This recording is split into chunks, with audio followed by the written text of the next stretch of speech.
Good morning, everybody. This is the committee meeting of the Joint Risk and Resiliency Committee of the New York Power Authority.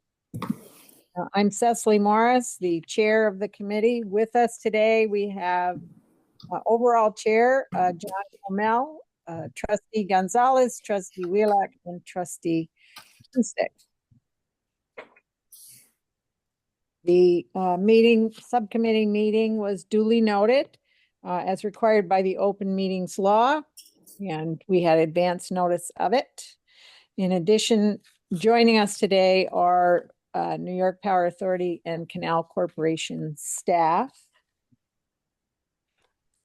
None of the items will require resolutions today. We do have some motions for the proposed meetings, the minutes, all of that. So I'm going to first ask if the members have any additions, amendments, or anything for the proposed meeting agenda. Hearing none, I would ask for a motion to adopt the agenda. So move. Second. Thank you. All in favor? Aye. There being no opposition, the motion carries and the agenda is adopted.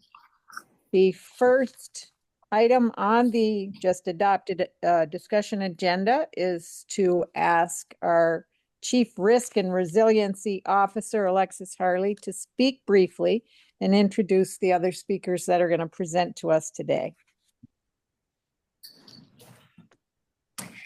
Good morning, committee members, colleagues, and the public. We're excited for our next Risk and Resiliency Committee meeting today. You'll see from the agenda, we're going to cover 3 topics. The first one is we're going to share our mid-year risk assessment results with the committee. Then we're going to give you an update on the progress of the hedging strategy that we shared with you back in February. It's been a while. And then finally, having focused on cybersecurity issues over the past couple of meetings, we're going to pivot our focus today and revert back and speak about physical security risk management. As usual, we have very few slides, but they are very dense in content. And we've had a really long morning. So I'm going to make it easy for you.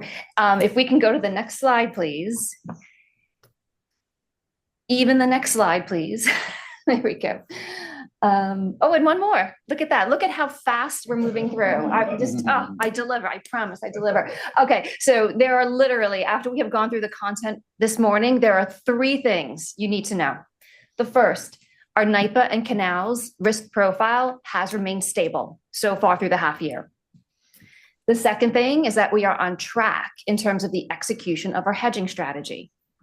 And then finally, our both common and unique physical security needs for NYPA and Canals are addressed by our physical security risk management program. If you can take that away with you when we leave today, then you would have gotten the most out of our committee discussion. So with that, we're going to move straight along and we're going to invite our first speaker up, which is Tom Spencer, our Senior Director of Enterprise and Operational Risk Management, to come and present on our mid-year risk assessment results.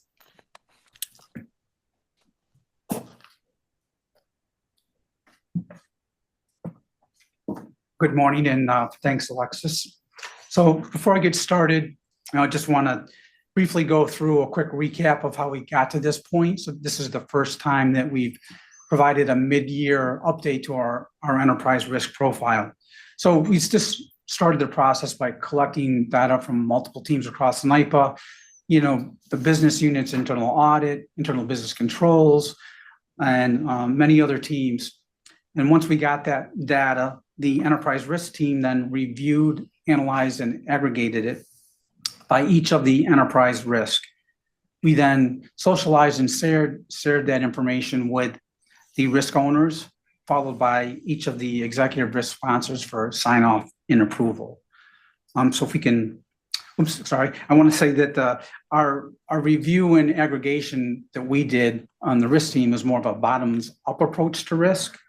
And then we worked with the Executive Risk and Resilience Management Committee to get a tops-down view of the risk. We wanted to ensure that there was consistency in both the top-down view and the bottom-up view of our risk assessment, which there was, as Alexis had noted, as far as the risk profile being stable. So if we could go to the next slide. So this slide is the impact and likelihood score for all NYPA enterprise risk, where the impact rating is depicted by the gray horizontal bar and the likelihood by the blue horizontal bar along the x-axis. And the name of the enterprise risk is labeled along the y-axis. We did not see any movement in any of the residual risk scores since the 2023 year-end update, which is pretty common for enterprise risk because they encompass a broad range of drivers and risk factors.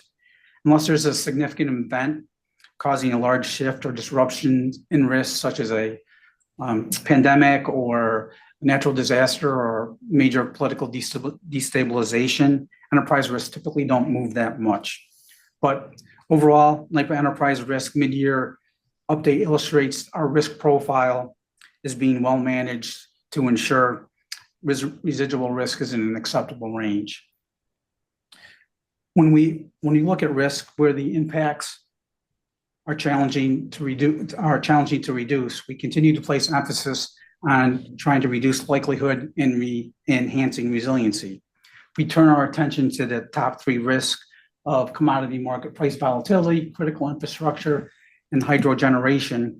I just wanted to quickly provide some examples of how we're attempting to lower our likelihood in those areas.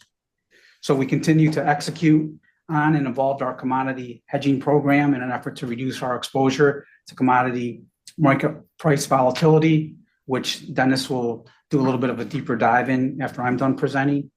Or on the critical infrastructure front, we deploy ISO 55000 asset management standards and also have multiple life extension modernization projects across NYPA.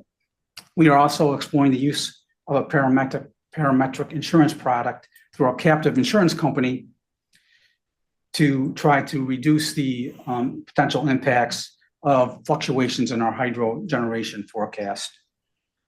The mid-year results are also reflective of a strong risk management and resilience capability that is due in large part to our strong risk governance structure that ensures escalation of risk in a timely manner. As internal and external factors impacting our risk profile change, we will continue to provide the board transparency into our risk profile, ensuring shifts in risk are at the forefront of board communications.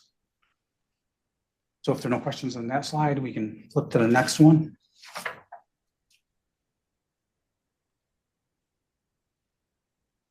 Great. So a quick overview of this graph and what it represents. On the y-axis, you'll see risk management and control scores, where the lower the score means that the risk is being well managed and controlled. The gray horizontal bar represents the risk management and control score as of 12/31/23, and the black horizontal bar represents the risk management control score as of 6/30/24. On the x-axis is the enterprise risk name. It's important to note that this year we introduced a new component to our risk management control scoring model, which is the enterprise risk driver controllability factor. As we had previously discussed, NYPA has more control over certain risks, such as workforce health and safety, and less control over other risks, such as destructive events. The more control we have over risk drivers impacting a risk, the more beneficial it is to the risk management and control score. If you look closely at the chart, you will see that 8 risk management and control scores increased over the past 6 months. This means the black bar is higher than the gray bar, and this is predominantly due to the introduction of the risk driver controllability factor. As we refine the process and our algorithm around calculating a risk management and control score, we'll be better able to detect changes in our risk profiles and then be able to report them out to leadership and the board. I also just wanted to quickly take this opportunity to highlight a few of the important actions we are taking to mitigate risk. We continue to diversify our revenue portfolio by increasing our transmission asset base, developing new products and services for our customers, and increasing renewable generation to lower our exposure to sustained margin reduction. We will continue to transfer risks through the use of internal and external insurance products, using the captive for property, cyber, general liability, deductibles, and also for terrorism insurance coverage. And we have also increased the use of partnerships, joint ventures as a way to manage, transfer, and share risk. So I'll pause there for any questions on this slide.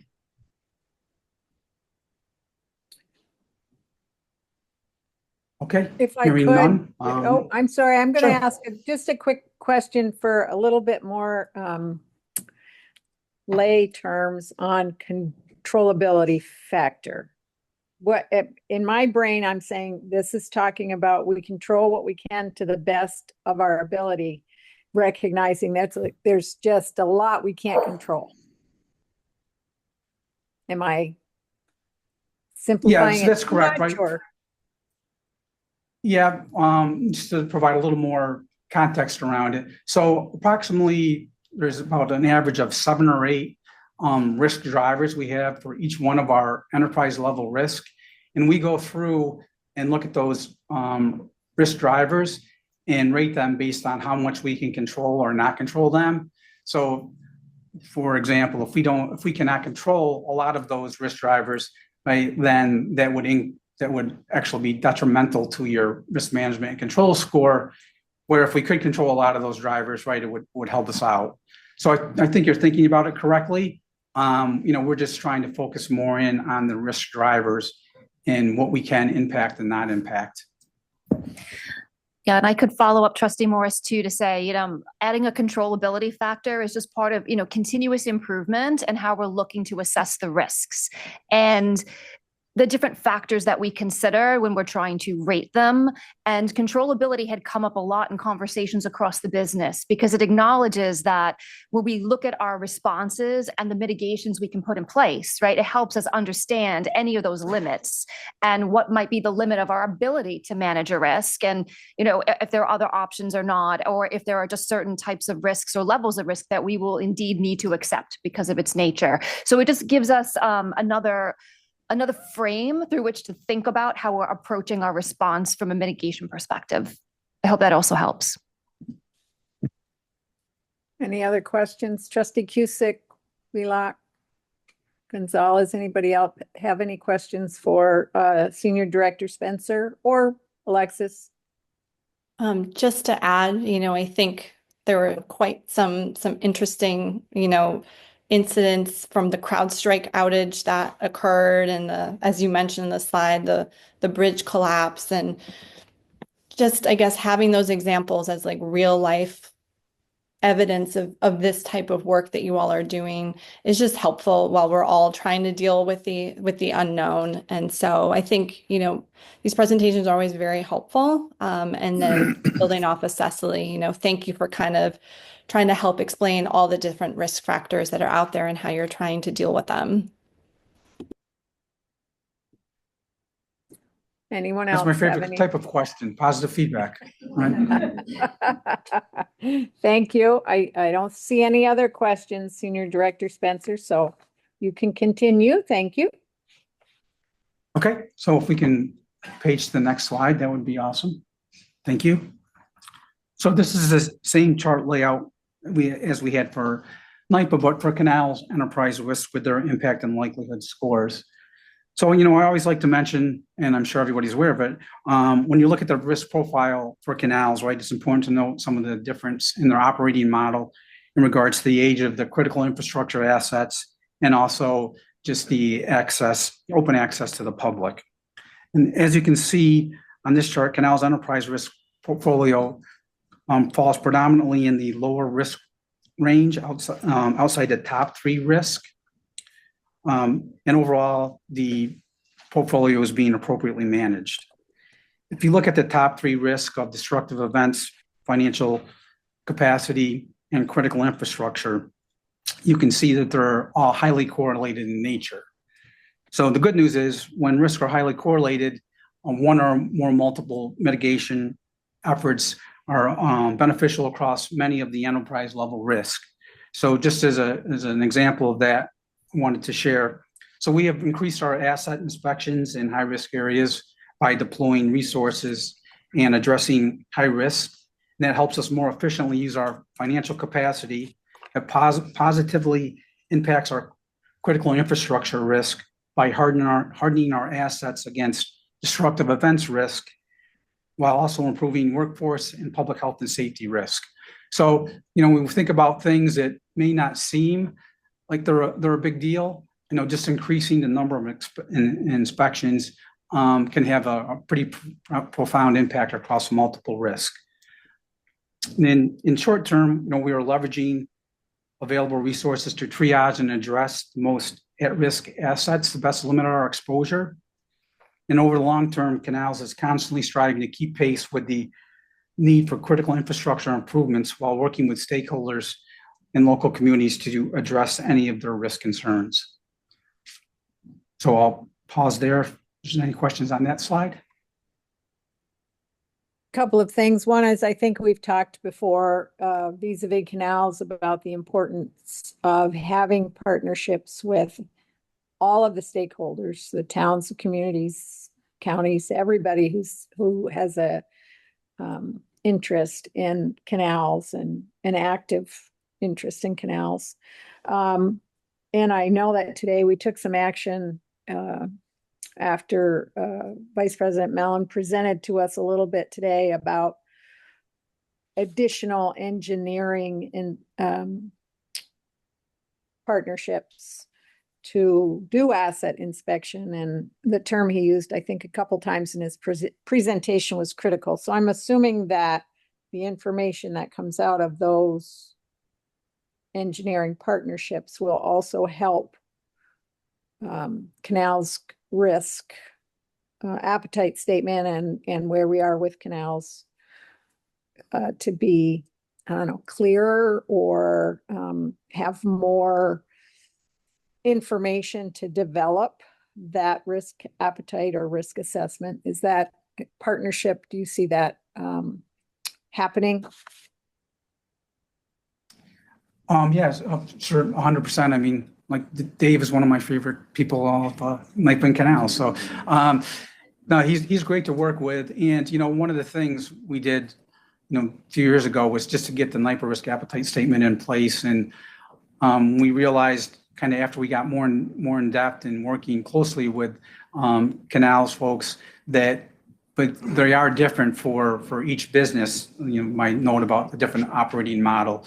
So we are looking to bifurcate the NYPA and Canals risk appetite statement and come back to the board, hopefully, beginning of next year with it. But it's a pretty rigorous process when you speak with leadership about what their risk appetite is around different areas. So I look forward to the challenge and the debate, but definitely we'll use that information to influence decision-making in our risk management mitigation strategies. So Alexis, if you want to add something. Yes, and also Trustee Morris, I think just wanted to agree that you correctly pointed out the relationship between the request for funding that was presented by Dave Mellon this morning that was around Canals inspections, the physical inspections that happen that provide us with engineering data and information that do feed into the risk assessment and the risk ranking of the individual canal assets. Those are key feeder inputs into our canals risks in that critical infrastructure category, as we just mentioned. So those are directly tied. So you are correctly bridging between Finance Committee and Risk Committee today. Thank you. And I think and one of the factors. Oh, go ahead. I was going to say one of the factors we use on our calculation is the general condition rating of all the Canals assets. So we work very closely with the operations team in that regard also. I didn't mean to interrupt, sorry. No, you're good. But I wanted to say it again. We've said it in our other meetings. We've said it in our trustee meetings, the importance of communication within the power authority, within the canals. So I've been impressed with Alexis's plan from the beginning that we bring everybody to the table that is impacted by risk and resiliency to share information. And I know that she has those meetings regularly involving everybody who has information, who has input. So I think it's really important, and I think it continues to show how important it is, that communication across the power authority, across each of the entities that is under the umbrella. So I'm appreciative for that always, that I know that the information we get is coming from the people who are there, the people who are seeing this daily. So thank you for that. Anything else? Anything from the trustees? Just an observation, Justin, Karina, so, look at this. We spent a lot of time, as just was referenced again, talking about the physical aspects of Canals, but when you look at the people and the intellectual capital, you've got attracting, developing, retaining a qualified workforce as your number 4 risk. I'm not sure we really talked too much about the talent side of the equation. So want to ensure that as we, push forward, let's make that a topic. It's more from a business standpoint than a risk management standpoint, but that we're able to put the right people in the right seats on the bus. And as we're evolving our vision of Canals and what we want it to be, think it can be, how do we attract, the right level of talent, et cetera, within NYPA? We talked about it earlier, whether it be the new building we're building or whatever helps us attract talent. What is it that will help us attract talent, at the Canals level, and how do we ensure we've got the right intellectual capital there? So, Justin, Karina, I ask you to, put that on the to-do list, that ensure we talk about that in terms of, how we're building for the future and sustainability and scalability within at least the context of the system as we have it. Yeah, no, great point, and it is top of mind for us. And I know we've made some really important strides just over the last couple of years in increasing the pay scale for some of the workforce that we had difficulty attracting. I think, in particular, the summer workforce, where we really were struggling with attracting the necessary employees to do that work for us. So we're making some progress, but I agree, it's I think we should apply more of an enterprise-wide lens to that work and make sure that we're doing the same type of work and attracting the workforce of the future there as we are on the NYPA side of the house. Totally agree, Justin. And you'll see some of it is geographic challenges, right? Where the canals are located and where we need staff. But you'll also see on the next chart, not to take away from, but that assessment has actually improved over time based on some of the actions we've taken. How we're looking to work with staff, develop staff. And then some of the programs that civil service has put in place has helped ease some of the challenges with things like helps. So, but if I could, I think, I had the honor of being part of the NYPA internship event a few weeks back.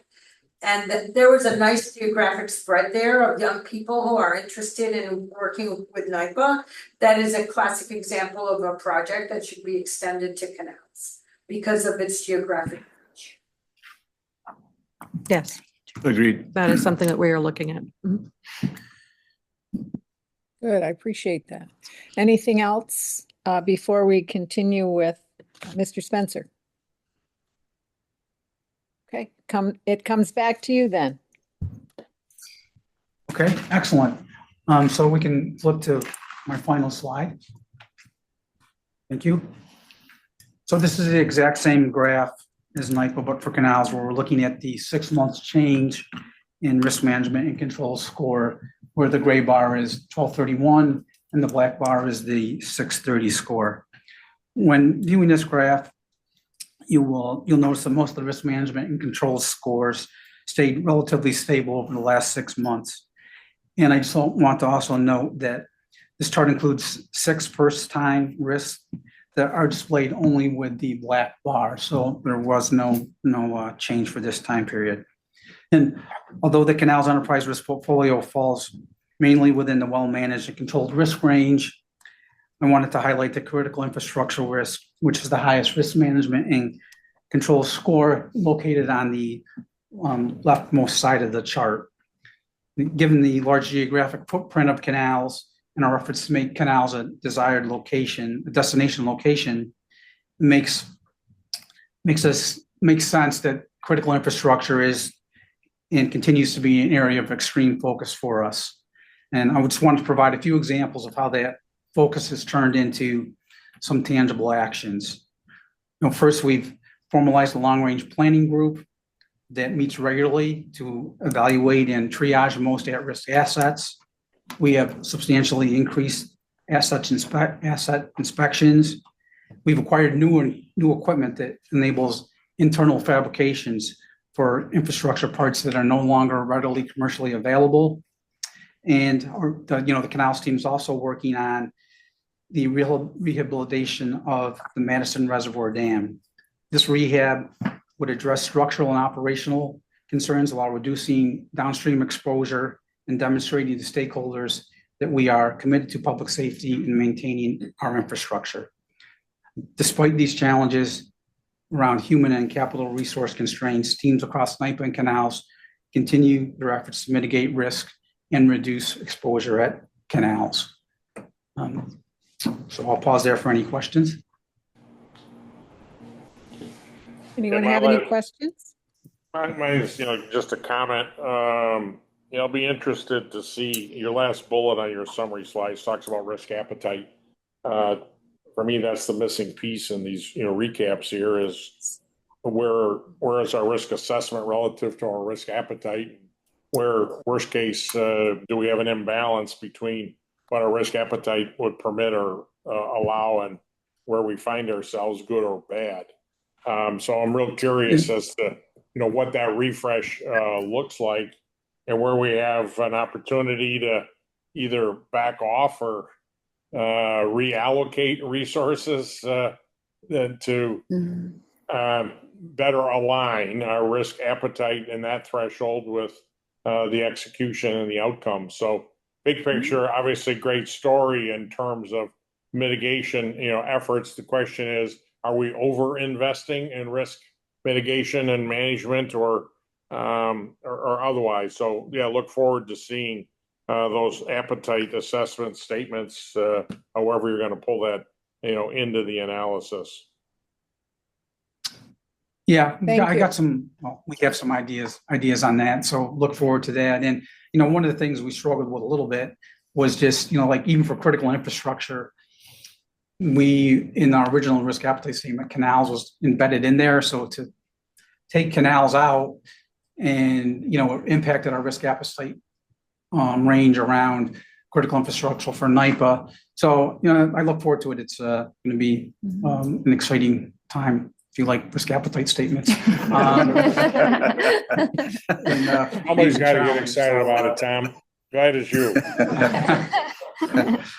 But yeah, that's more to come on there for sure. Yes. And maybe just a follow-up comment to that too would be that, of course, as we were reviewing the risk appetite statements, we've mentioned before how we were going to look separately at NYPA and Canals for the first time, given the difference in their basic business models. However, as we have undertaken the time to work together on the Vision 2030 strategy refresh, that causes us also to pause, and we'll be taking a much deeper look at our risk appetite in alignment with that work, so that we will be well positioned with the new statements as we enter into 2025 and the second 5 years of our long-term strategic plan. Great, thank you. Thank you. Anything else for Senior Director Spencer or Alexis on this part of the presentation? Okay. If not, we'll move on to Senior Director Chang on the Hedge strategy update. Thank you, Tom.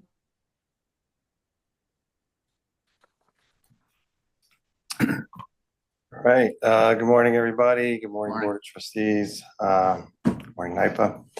I'm going to provide you guys with an overview of some of the results from our hedging strategy that we implemented this year.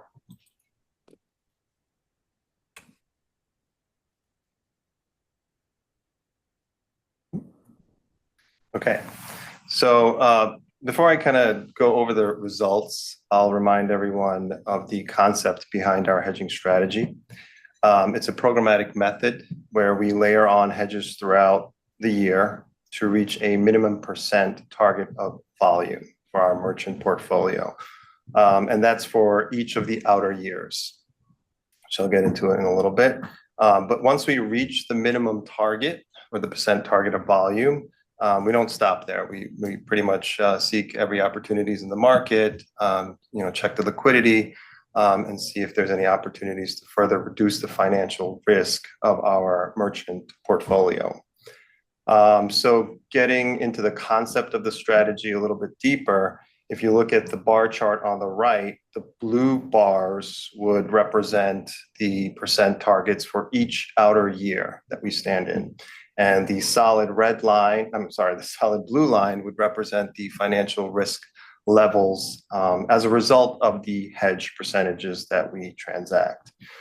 Before I continue, I'll just note that this is a concept-only chart. These do not actually represent any of the actual percentage targets for the outer years that we're faced with right now. But just wanted to convey the message that we hedge to the highest level or the highest target of volume for the closest outer year. And then we gradually decrease that target as we go out further into the future. And the idea behind that is fairly simple. There's just more uncertainty the further out you go in the future, and more volatility in the markets. So you certainly don't want to lock in such a large position so far ahead before getting to that point, because you are at risk of giving up large revenue opportunities on the generation sales business. So the strategy is effective in reducing our downside risk, specifically on price volatility. And it stabilizes revenue streams so that we can better plan and budget for capital expenditure projects. So this is the concept. I'll stop right here if anyone has any questions regarding the concept of our hedging strategy. I get into this, Dennis, I get into this every year, but just for clarity. So we're willing to leave money on the table to protect the downside and or have just predictability in our revenue stream, correct? That's correct, Chairman. We're not trying to optimize or let alone maximize. We're predictability and reliability is what we're looking for. Right. Yeah. Just said in a different way, where our strategy is not to time the market and try to capture, the highest point that we can sell at, but it's more so that we can sort of create a stabilized revenue stream so that you could plan for other expenditures.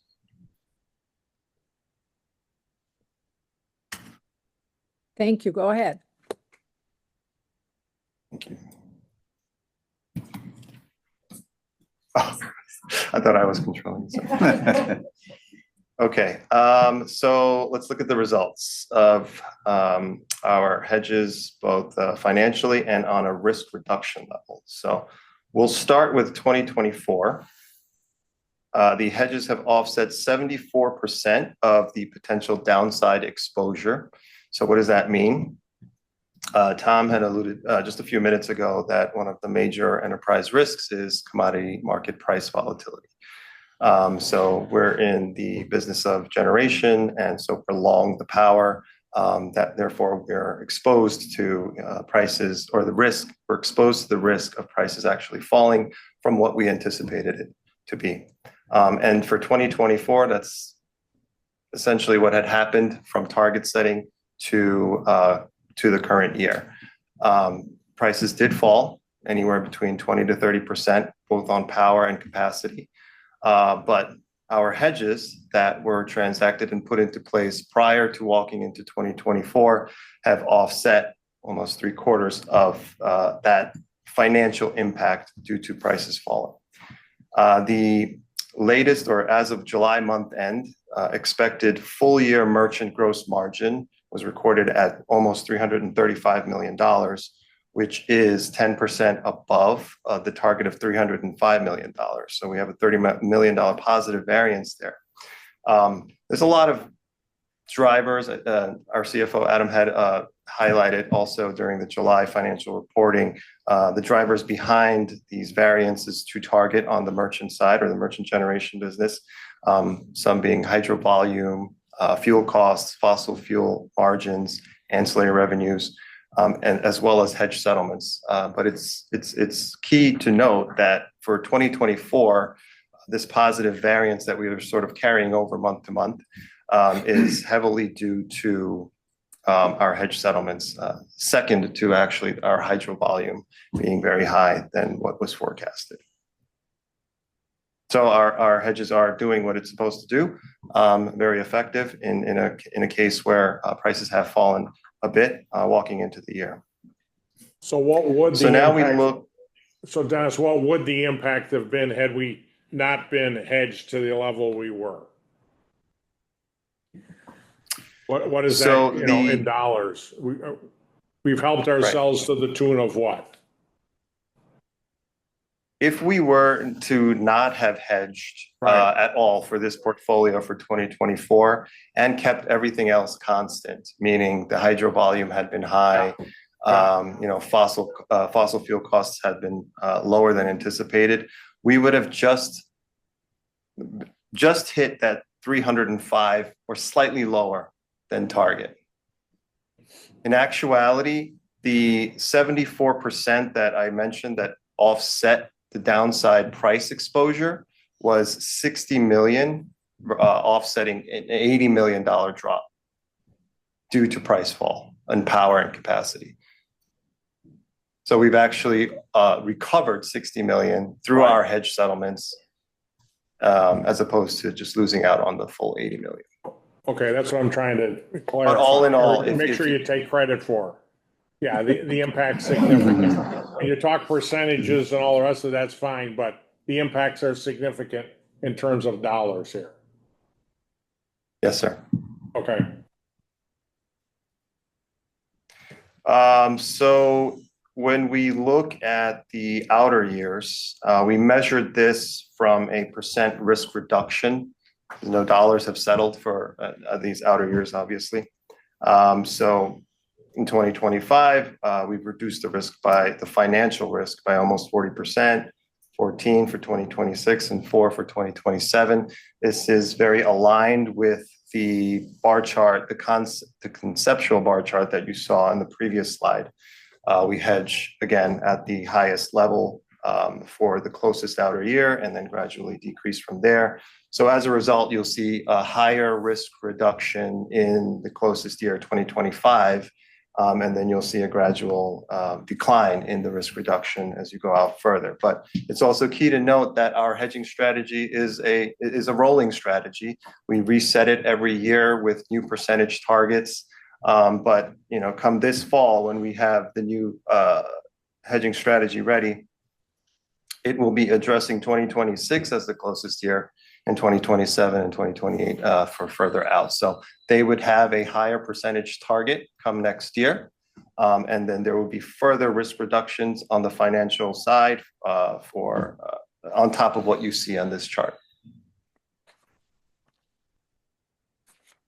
I'll pause right there. That's sort of the results of our hedging strategy for current year and outer years. Anything else for Senior Director Chang? Okay. I got one last. Go ahead. Yes, please. Okay. So we're walking into the fourth quarter of this year.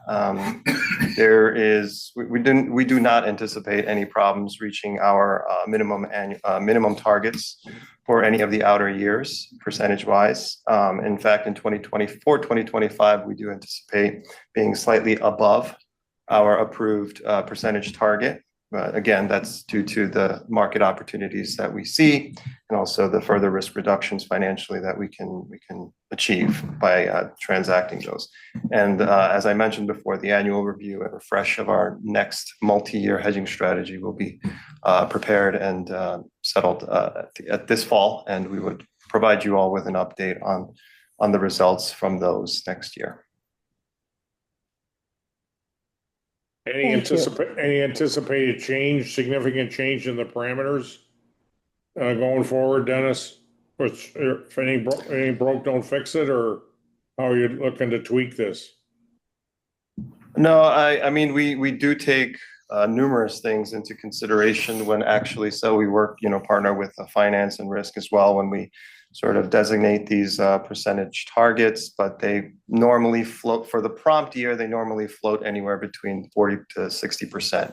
Again, that's taken into consideration things like customer load fluctuations, again, hydro volume variances, and so on and so forth. But all in all, it would probably remain within the parameters of 40 to 60%, I would say. Okay. Good work. Well done. Thank you for your Thank you. presentation. Nothing Thank you. else for Senior Director Chang? Guess we'll move on to Senior Director Mallory.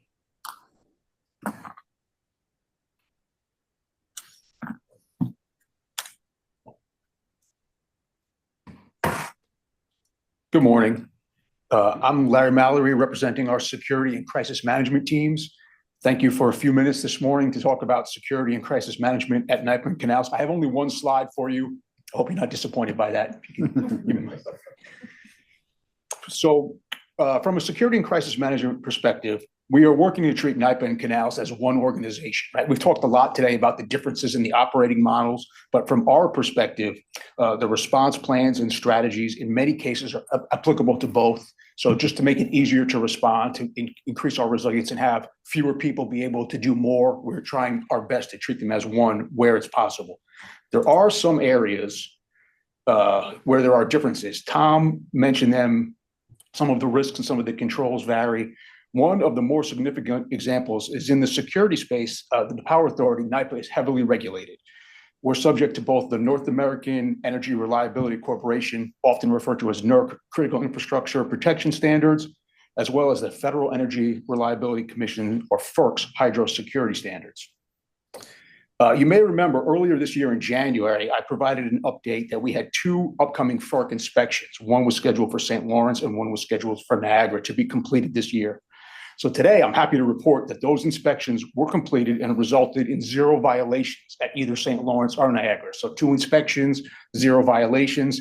Those are good numbers. Kudos. Well we done. were lucky enough. Thank you. Anytime that you are sort of lucky enough, I'll say lucky enough to have a team of security experts on site, you get some recommendations. And certainly the FERC team provided us a number of recommendations, which we're working on either implementing or further developing a response to. What we really have developed with FERC is a partnership built on the common goal of protecting critical infrastructure. And I did want to take the opportunity today to highlight that those successes are driven by a lot of hard work from the security, corporate management, and site security teams, but not alone. We always like to say security is a team sport. So risk and resilience, IT, cybersecurity, operations, technology, site operations, both management and represented staff all played a part in those successes. So I just wanted to single out. I'm happy to be able to get up here and talk about it, but it's a lot of hard work by a lot of people who are not here in the room. And I just want to take a minute to highlight that. Canals does not have any security regulatory requirements. So a significant difference between NYPA and Canals. However, we are taking many of those learnings from the FERC experts and applying them at the Canals where it's applicable. So not because it's due to any regulatory requirement, but just because it makes sense, right? So learning from the experience at NYPA and applying it to Canals. In many ways, securing the Canals is a greater challenge than securing NYPA. Canals has over 400 buildings, largely embedded in the community, as we discussed. by its nature as a recreation way. So we're bringing people to it, not trying to keep people out. So not necessarily because of anything that we're doing wrong on Canals, but Canals has many more attractive nuisances just based on the vastness of the system. We are working to share lessons learned and best practices, as I discussed, to help strengthen both sides. Some examples are we have a common mobile detection tool. We have the same intelligence and information platforms deployed at both sites. We're in the process of implementing the mass notification system that we use at NYPA for Canals. These things help us to act as a force multiplier. They provide us economies of scales, like I mentioned. So a smaller group of people using the same tools can support both organizations, which is important to us. Additionally, we are practicing what we preach. So to date, we have completed over 30 drills this year, drills and exercises across NYPA and Canals, ranging on topics from storm response, emergency lifting of movable dams, active shooter response. Trustee Gonzalez, to use the term that you used earlier, we're bringing everyone to the table. So in many of these cases, we'll have a NYPA representative at a canal drill and vice versa, just again, to continue the learning across the organization. These actions and this plan is being informed by efforts such as the risk strategy that Tom mentioned, as well as regular reoccurring meetings with the NYPA and Canal staff. Again, I have only one slide, and I just wanted to end by saying the security crisis management team, supported by the operations team at both NYPA and Canals, are working every day to respond to issues, keep the employees and facilities safe and secure, apply learnings across the board. Appreciate the ongoing support we're getting from the organization, and happy to answer any questions you may have.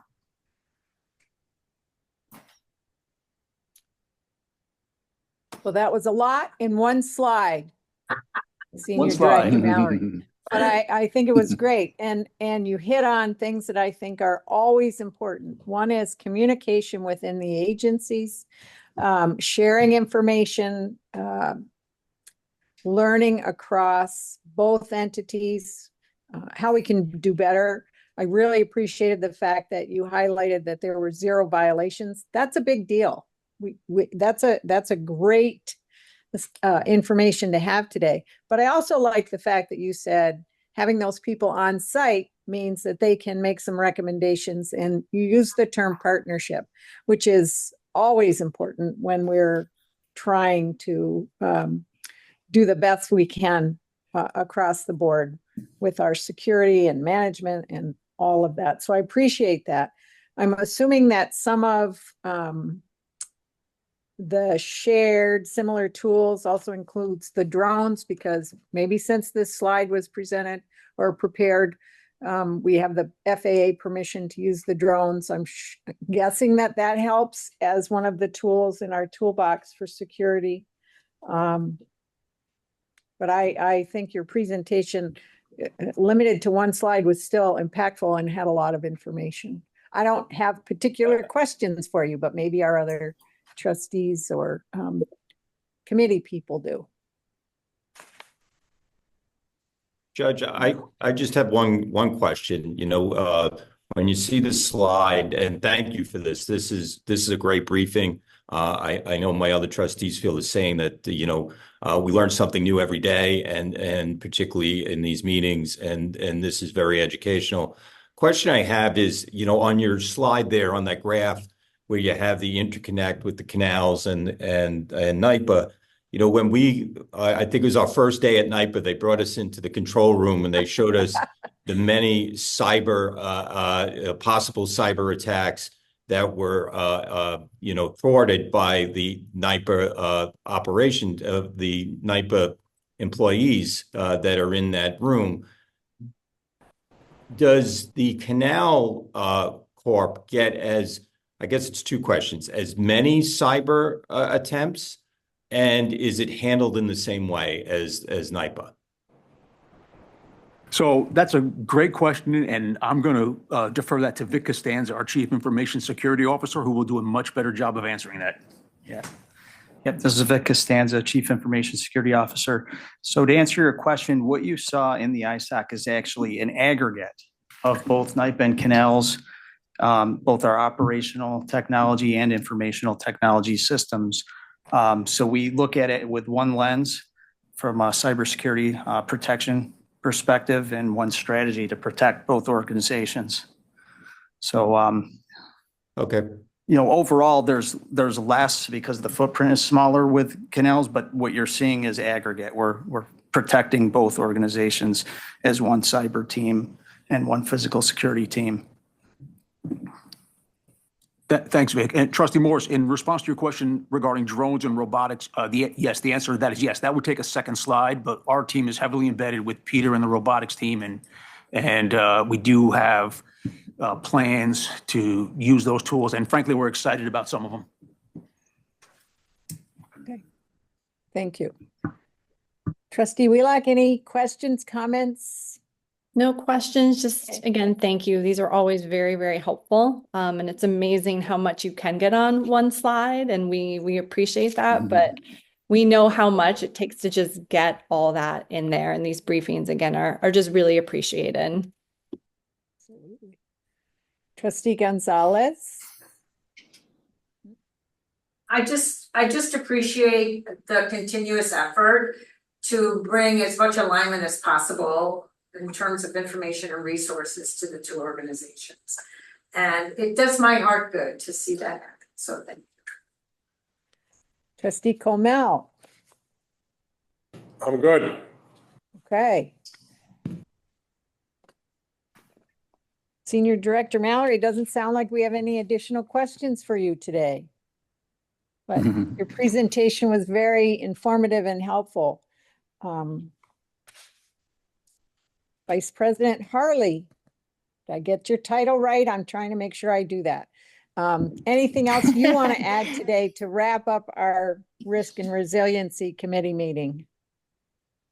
Yes, I'm referred to as many things, Trustee Morris, and yours was definitely suitable. And no, nothing else to share today. I will also comment, as I did at the beginning, that I do acknowledge that these updates that we bring to you are quite dense.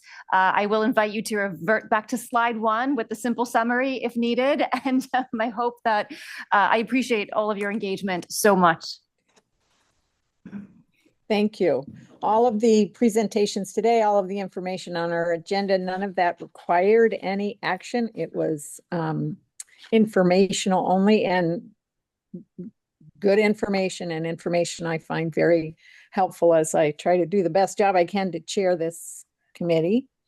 Let's see. Let me make sure I haven't missed anything on my to-do list. I don't believe so. I think that being said and the presentations being done. Just the consent agenda, Trustee Morris. Okay. Oh, I missed that. I apologize. Yes, I'm sorry. Do we have any questions on that? Let me get back to that part in my screen. Any questions on the consent agenda, which is the adoption of the minutes from July 16th? I'm happy to move it. Okay. A motion by Chair Koelmel, second. Second. Okay. Trustee Cusick. All in favor? Aye. Aye. There being no opposition, that motion carries. Thank you for that, returning me to that original screen today. I appreciate that. I'm assuming, without knowing for sure, that our next meeting, while it says to be determined, will most likely be November 13th. But we'll see, and we will let everybody know ahead of time. Is there anything else that needs to come before our committee today? If not, can I have a motion to adjourn our committee meeting? So moved. Second, third. Okay, all in favor? Aye. Aye. Aye. There being no opposition, we're adjourned. It was good to see everybody, hear everything, and have everybody's valuable input. Thank you. Thank you very much. Everyone. Thank you. Have a great week. For everyone.